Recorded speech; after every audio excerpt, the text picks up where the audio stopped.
What did you see in Robinhood in the early days as well? Because you're a famous investor in Robinhood. What was that story? Because that was also very clever to see don't forget, before COVID, the millennial generation hadn't been financialized. They didn't trade stocks. They weren't interested. And suddenly we financialized an entire generation in the period of a year. Most people think Robinhood was just another trading app. But the real story behind how it financialized an entire generation will blow your mind. Watch as Raoul and Micky Malka reveal how 5 guys in a tiny office built an app that changed finance forever. It's one of those beautiful stories. At the beginning, when we met Vlad and Beju, they hadn't even launched the app. They were just working 5 guys in a small office in Redwood City, in Silicon Valley. But what we saw in them was 3 things that we really, really loved. The first one was they were the customer. It was their age. They were 26, 27. They were 2, 3 years out of college. They had seen Occupy Wall Street movement. They saw their generation feeling that, and they wanted to do something about it. Because they had worked in high-frequency trading software, because they were both mathematicians and physics, they understood how to design and reverse engineer the flow of funds, again, to reverse the revenue streams the way people were doing it. So they had an understanding of the complexity of the infrastructure. And the third thing, they had taste, they had design. And I know we're going to talk about taste and design and the beauty of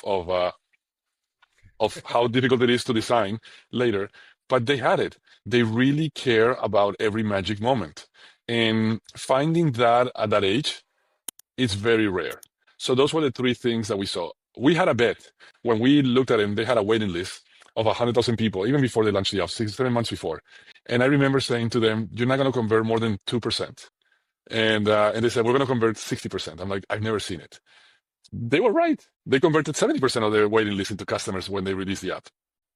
And that trend, because I've followed that trend, that Occupy Wall Street then became, over COVID, financializing this new generation, saying you don't need the middlemen involved. That was the rise of crypto in most people's heads as well.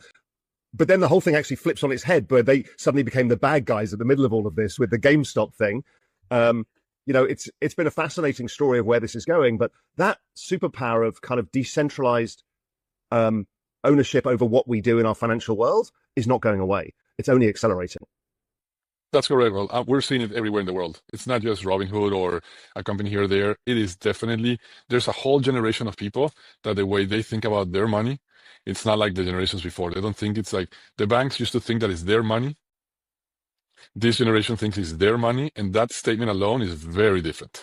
So you obviously like this video enough that you've got to the end. That's quite a big task. But listen, do me a favor, hit the like and subscribe button, and also check out what video's next, because I think you'll love it. But if you want even more, and when I'm talking more, I'm talking about member-generated ideas, incredible alpha, research, everything there to help you in your journey, just head to realvision.com/join for the best financial intelligence out there and the pure alpha that's within the platform.